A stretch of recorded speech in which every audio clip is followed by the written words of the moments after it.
Okay, now we're gonna get a few other things going on. We're gonna get this country gravy going on. So, cast iron skillet, pork sausage, baby. Bacon everywhere, bacon, lots of bacon. This is the foundation of a good country gravy.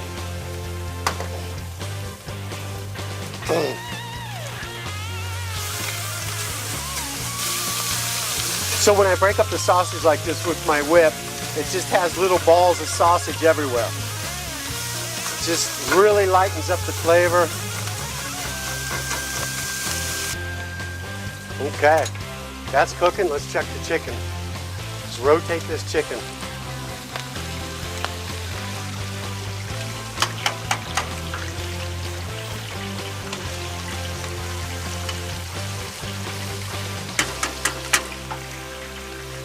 Okay, it's down about 2/3 of the way cooked is where you want. You got a couple of crunchy pieces, but just start adding your flour in, just like this, okay? Just enough to soak up the grease.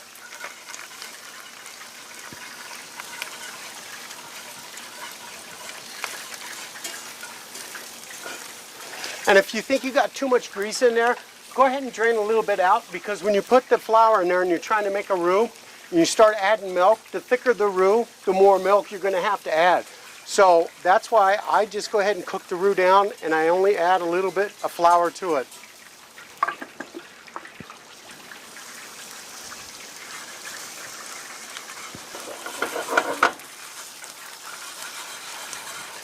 Okay, you see how hot this is? I mean, this is smoking hot right now. What you want to do is go ahead and just take it off of the heat for a minute, because if you add the milk in there when it's that hot, the milk is going to break on you, okay?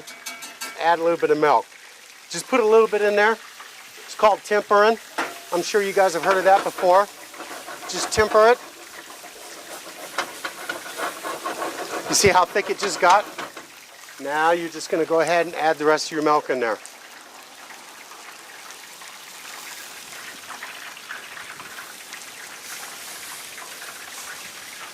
And just stir it around, start getting that roux mixed up in there. Let it start getting hot, cook down.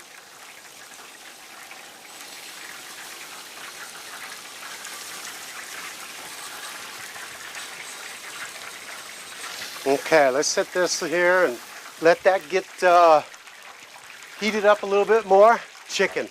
Alrighty now. Chicken.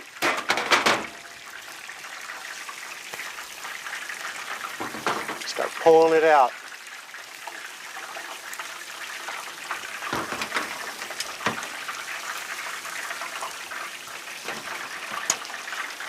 Look at that. Good God. That breast right there ought to feed about 2 or 3 people. Look how big that thing got. Okay. Back to more chicken. Where are we at? 350 degrees on this guy.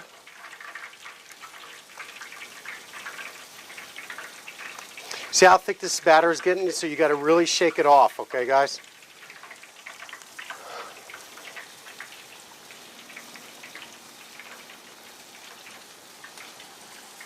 And if the batter starts getting too thick on you, just add a little bit more water. That's all.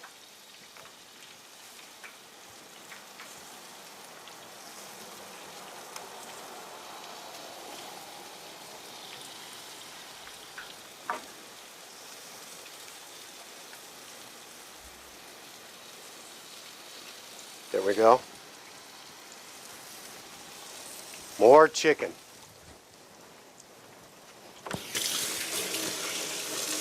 See how it's starting to really bubble up? Okay, so we got it on the hot part of the grill. We're going to take it off of the hot part, okay? But before we do, that roux is just really cooking down now, so you don't taste the flour. You're going to taste more of a nutty flavor to it. And it's real thick, so we're going to add just a little bit more milk to it, okay? And what we're going to do is add a little bit of chicken stock, little chicken base, whatever you want to use.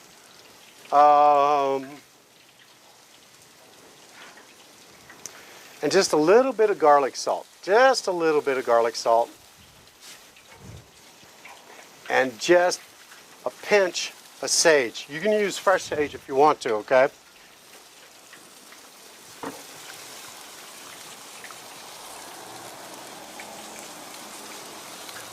Now you got the basic ingredients in here, but you're going to let it sit for a little bit, and you're going to want to taste it, okay? Sometimes pepper camouflages the taste of salt, so I'm going to do that first, and then I'm going to add the pepper in last, because that happens to be the most predominant flavor that's in the country gravy. And you just don't want to overpower it. See how smooth the sauce is getting now?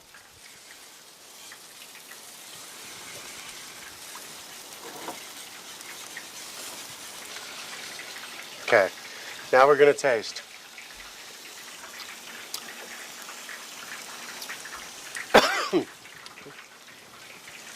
Really good. Just a little bit. Organic sea salt. Not too much salt, okay, because you put garlic salt in it, and the base has salt in it already. So that's why I say taste it first before you add any salt to it, okay? Black pepper. I got about 1.5 tablespoons.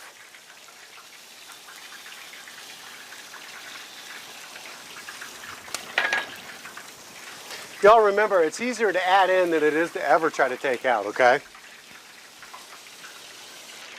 Okay, our potatoes are done, so we're going to go ahead and grab them, strain them, bring the mixer over, and we're going to make some mashed potatoes, okay?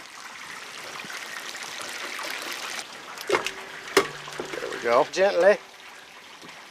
Very, very, very gently. Down we go.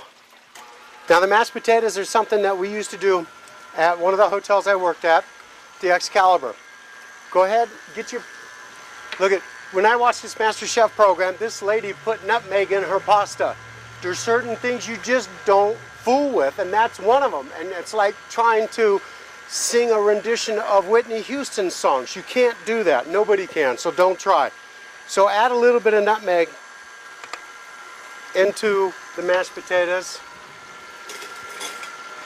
Let's see, a little bit of whipping cream,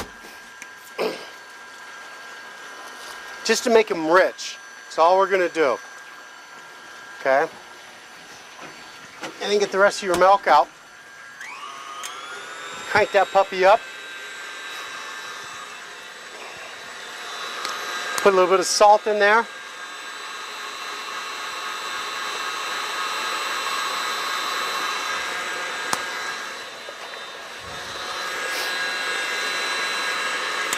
Okay, and I'll take it down on low. Just put a little bit of milk in there just to incorporate it. Go slow. And then just kick it up gradually, okay? Otherwise it's just going to go kaboom everywhere. There we go.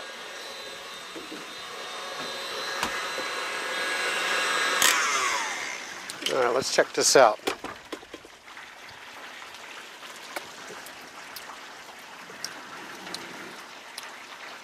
Perfect, perfect.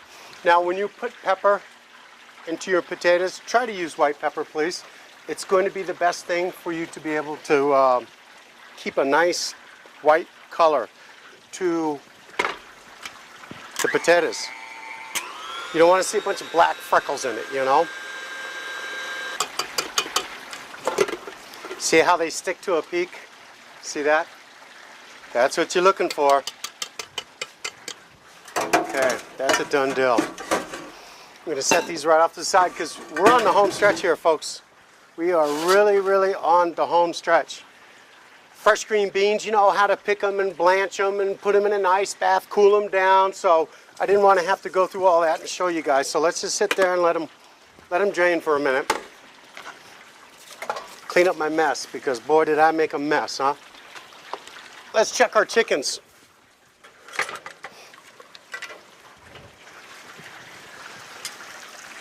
Oh yeah, oh yeah.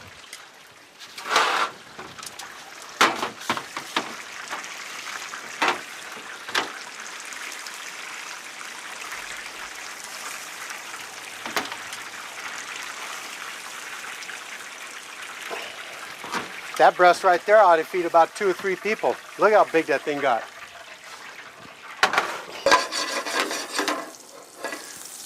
There we go. Just like that.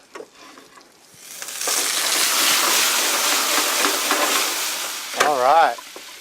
Got that going on. Okay. Usually you'll want to roast almonds when you're doing like chopped almondine, whatever the case may be, just to get that nutty flavor. But I'm going to put this in right now because of the burnt butter, okay? So we got a few almonds going in there, straight up plain, nothing fancy, okay? Then we're going to go ahead and dice up some tomato. The tomato will go in there at the very last moment.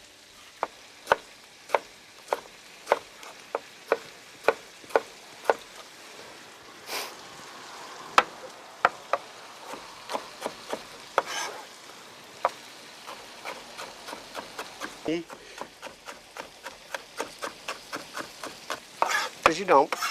There we go. Done deal. Tomatoes last second, guys.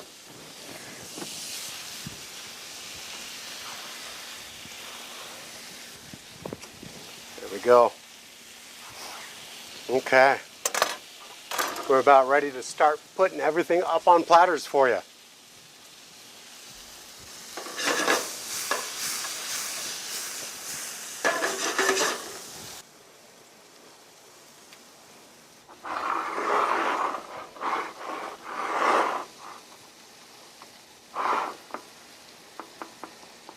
You're going, why did he do that? Why did he do that? Well, something's got to hold that melted butter in there, right? The top. Okay.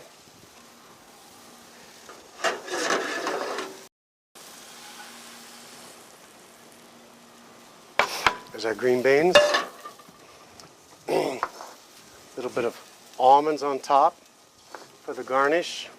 A little bit of roasted sesame seeds to go up on top. Really gives it a nutty flavor.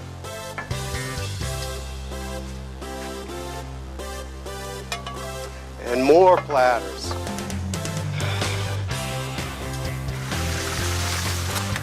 Look how big this guy is. This big old piece of fried chicken, look at that. That's enough to feed 4 people. Look how big this is. That's what we're talking about right there. Country style fried chicken. None of that little flour, egg, flour, fried. That stuff is just so old now. You want a crust? This is it right here, baby.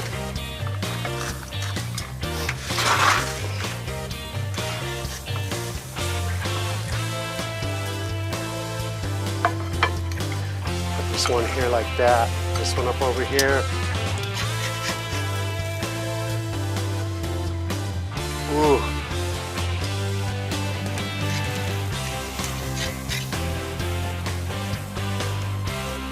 If you guys haven't figured it out, this is the rub on this side, and this right here was tequila lime with the fajita seasoning in it, okay? Break some rules. Don't always need rules, okay, you guys? Look at, you know, this thing with the fajitas, with the flour tortillas and the peppers and all that other stuff, you don't necessarily always need it. It's a really good spice, it's a good herb. Use it in 10 different recipes, you know? Own your recipes, you know? Learn that technique. One more item, country gravy. We worked hard at it. We got to get with the program and add that into this great big meal that we're having. 4th of July. Look at that. Oh, right to the brim. Oh my.